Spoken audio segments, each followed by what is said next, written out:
As someone who's repeatedly been suspended or banned from all of the major social media platforms and never once for something I actually did, I do love to see that change may be a-comin'. I've said before that I'll believe it when I see it, but we're at least seeing the possibility of some positive change when any sort of improvement seemed impossible just a few months ago. Whether you like Bill Maher or not, he's been consistent in calling out politicians and journalists and tech CEOs for not knowing their role. And in his recent discussion of Elon Musk's takeover of Twitter, Maher defends the Babylon Bee and shows why Twitter needed some new leadership. So Maher begins with Twitter's pre-Elon view of free speech. The CEO of Twitter, well, maybe not any longer, but he was. He said, our role is not to be bound by the First Amendment. And pre-Elon Twitter is correct in that the First Amendment is about the U.S. government not interfering with free speech. The First Amendment isn't about what rules businesses can make. But there's a problem because social media platforms have become the modern town square. They're the places where people gather for discussions and share their ideas. What Musk is saying is, but it is de facto the town square. And some sheriff should come in and say, what good is the First Amendment if we're the place where people are really talking, they can't talk? So the problem that arises is that platforms that are not bound by the First Amendment have become the places where people have discussions and share their ideas. But because these platforms aren't bound by the First Amendment, the people who run the platforms have set themselves up as the judges, juries, and executioners of speech. How's that working out for users?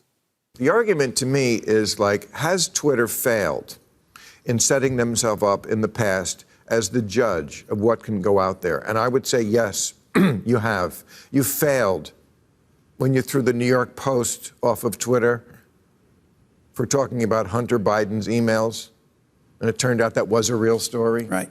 They failed. You failed when you said we couldn't read about whether COVID had come from a lab. They failed. Did you read about this Babylon Bee? Do you know what the Babylon Bee is? I didn't know this. No. It's like the Christian version of the Onion. Because everyone needs that. Well, some people do. I thought that was They're not Fox all News. you and me, okay? I like how Maher's guest tries to dismiss the Babylon Bee, because everyone needs that.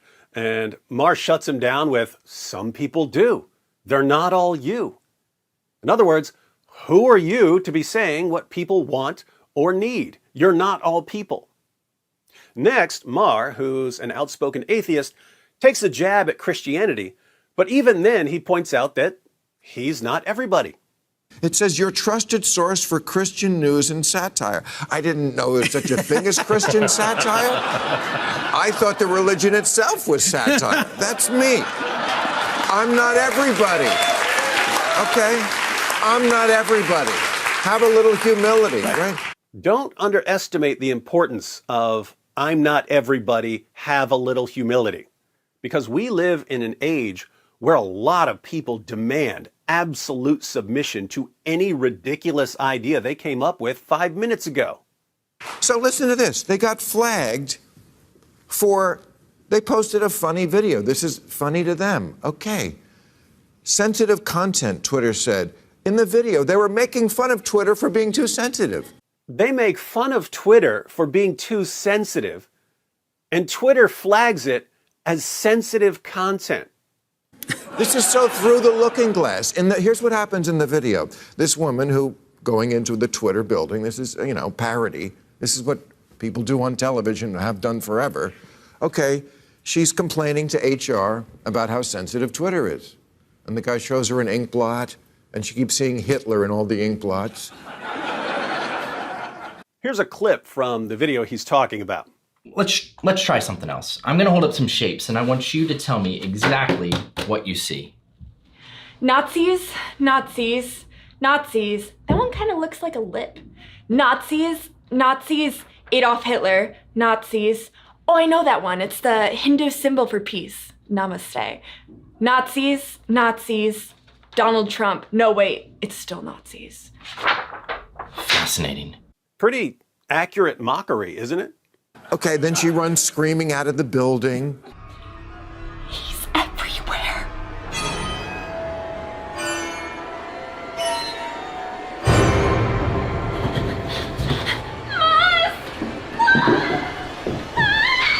So, what should we conclude? This is well within what satire has always been. And the fact that they flagged this for being insensitive shows their complete lack of self-awareness about what their own problem is. If that's where the line is, you have failed, Twitter. You do need a new sheriff. Yeah. Did you catch that last comment about Twitter needing a new sheriff? You have failed, Twitter. You do need a new sheriff. That's the view of everyone who's cheering for Elon Musk right now. Keep in mind, we don't actually know what Elon Musk will do. We know what he says he's going to do, but Mark Zuckerberg and Jack Dorsey and Susan What's-Her-Face have all said a bunch of words about how they value freedom of expression and how their platforms won't be biased. None of them actually followed through on what they said they were going to do. So, I probably won't view Elon Musk as the hero of free speech until he actually does what he says he's going to do. But I'm still rooting for him, not because I know he's going to make the platform better. I don't know. I'm rooting for him because I can't stand the people who've been running the platforms, and I'll cheer for anyone who replaces them. Twitter, Facebook, YouTube, they've spent years turning their users into enemies, people who still use the platforms, but who really, really don't like the way they're treated by the platforms. I'm still locked out of my original Twitter account because I shared my YouTube video condemning an attack on two mosques. Twitter suspended me and sent me a message saying I have to delete my post because it contains video footage of the attack. I told them that the video doesn't contain a single second of footage of the attack. I never watched a single second of footage of the attack, let alone posted the footage. The entire video is me condemning anti-Muslim violence while discussing the mistakes Western leaders are making that lead to anti-Muslim violence. The video is still on my YouTube channel. I'll put a link to the video in the description box so you can see what Twitter locked me out of my account for sharing. But Twitter rejected my appeal, and then I figured out a way to appeal again, and they've just eternally ignored that appeal. And that's how they turn users into enemies. When Twitter says, we're suspending you for doing this, and it's something you know you didn't do, and you show them that you didn't do it, and they just don't care, you start to realize that Twitter employees are simply banning content that they don't like and falsely accusing users of doing things they've never done in order to justify banning content that they just don't like. And when they do things like that to millions of users while claiming to be fair and neutral and unbiased, they come across as a bunch of liars.